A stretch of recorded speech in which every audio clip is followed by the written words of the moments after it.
This is not the official NECA TMNT sewer lair, because that one is hard to come by. Therefore I thought, can I make this myself? This diorama is handmade out of foam, 3D printed parts and other supplies. And with this video I hope to inspire you on how to make one yourself. Let me show you how I did it. This project started off with cutting some foam. These will be the walls of the diorama. I knew up front I wanted to place this diorama in an IKEA cabinet and could therefore put my exact measurements in. I was quite lucky with this particular foam because it already had a texture in it. But of course I still needed to carve in the brick texture, which always takes some time. With a blunt pencil it's easy to carve the line work into the foam, and when doing it a bit freehand you get a nice natural look. And although it's fun, it's always nice to be done with this step. For additional scratches and dents, I use a hobby knife or even a soldering iron. Next up is paint. I made a mistake to start with a black base layer. I thought to copy my way of working from my previous TMNT sewer diorama, but it was way too dark for this one, as the light paint didn't stand out. Therefore I had to add a lot of different layers on top, and in the end I even used some spray paint off camera. The most work of this diorama was to create all of the furniture and accessories. I measured some TMNT figures to get the right proportions for the chair and the sofa. And once I was satisfied with the basic shape, it was time to put the details in. The furniture of the official diorama comes with these rounded off edges. And therefore I used a sandpaper block to make the curved edges, as this worked really well. Be sure to wear a face mask or respirator because this makes a lot of dust. For the details I used again a pencil to carve in the creases into the sofa. And for the two different tables in the diorama I used it for the woodwork. For the really small details I'm using a micro pen. That basically does the same thing of carving into the foam, and it already leaves a black line, like I'm doing here on the books and on the details and the small buttons of the video player. And then it is just repeating the same technique over and over again until you have all the items you need. In my case it looked something like this. Then it is time to paint all of this. For the fine details and small bits and pieces I use these Posca paint markers. These work excellent for this type of work. I'm not sponsored to say this. The ink in the pens just works like acrylic paint and the coverage is great. It also dries relatively quickly. And for the rest it's painting. Just a lot of painting, until all of the pieces are done. I use the cheapest acrylics I can find. With a bit of mixing you can definitely get the desired color you need, and it dries quickly. And of course the fine details I'm doing again with my micro pens. And in this stage I also glued some of the pieces together. I've seen a lot of other YouTube creators use magnets for their walls, and I want to try the same thing. For me it's new, so let's see how this will turn out. So the idea is to attach magnets to, in this case, my wall and to the base plate that I have right over here. So with the magnets the walls can easily snap into place, but you can also easily take them off if I need to store this diorama for some reason.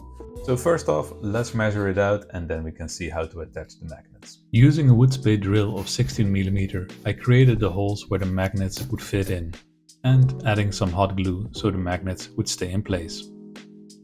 And then this satisfying sound. Time to work on some other things that is not furniture, like this rug. I drew the pattern on a piece of paper that would serve as my template. I bought 2mm EVA foam paper in different colors, but it's too thick to lay two pieces on top of each other. Therefore, I first had to cut the different shell pieces out of my paper template to then trace the individual pieces onto the foam, starting with the yellow base, where all the green shell looking pieces would fall into. These shell looking pieces had to be traced individually and marked so I knew where to place which one, so that it all looked like one smooth surface in the end. All of these pieces are just placed on a black sheet of paper, and after some washing with watered down paint, I cut it out. In the official diorama there is a lot on the walls, like this scroll. This was fun to work on because it was a quick and easy thing to do. After writing down the characters on a thicker piece of paper and giving it a bit of rough edges, I had to make the scroll part. This is made out of paper straws that are painted. Using an X-Acto knife, I cut a thin line where the paper would slide into. And after giving it a wire that is connected with some super glue, the scroll is ready to be on the wall. The sewer rings are the only thing that is 3D printed in this diorama. First I had to sand them down with some fine sandpaper and giving them a bluish grey layer of paint. And after cutting a hole into the diorama wall, I could easily place them.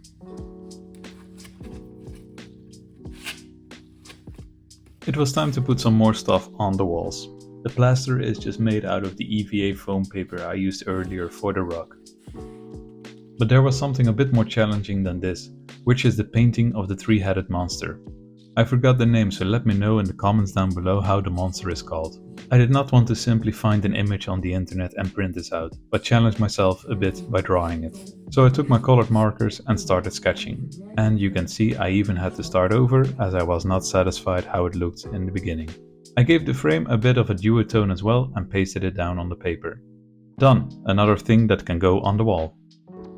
Next up is to add some piping to the diorama. These pipes are just coming from a hardware store. They had the right amount of size and details and came with all of the curved bits I could use. So the first step was cutting them to length and sanding them with some sandpaper.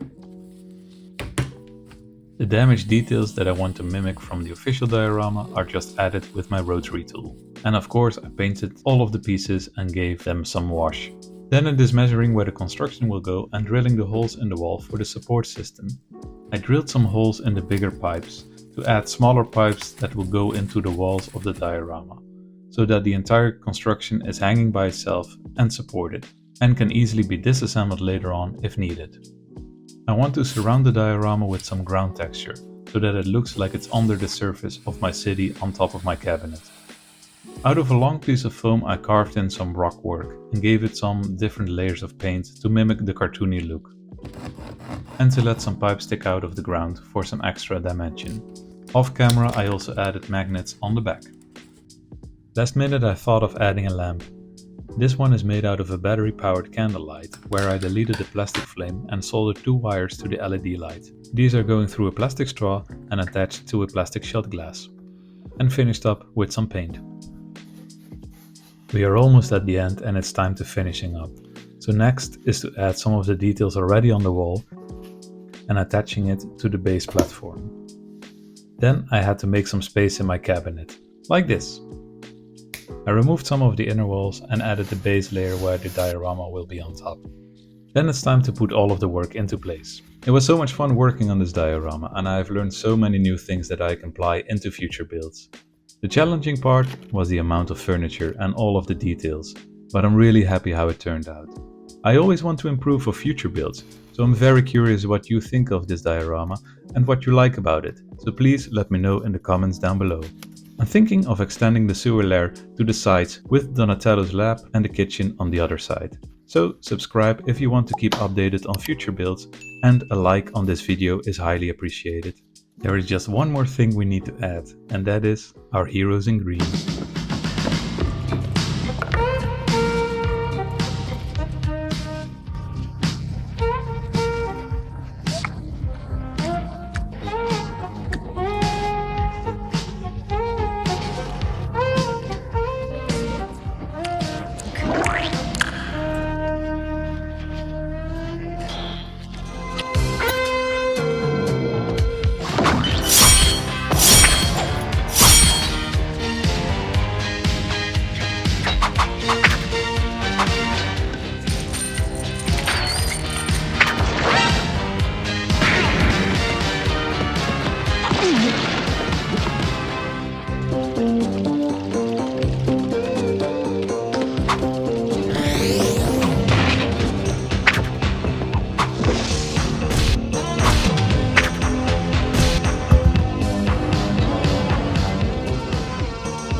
Thank you so much for watching.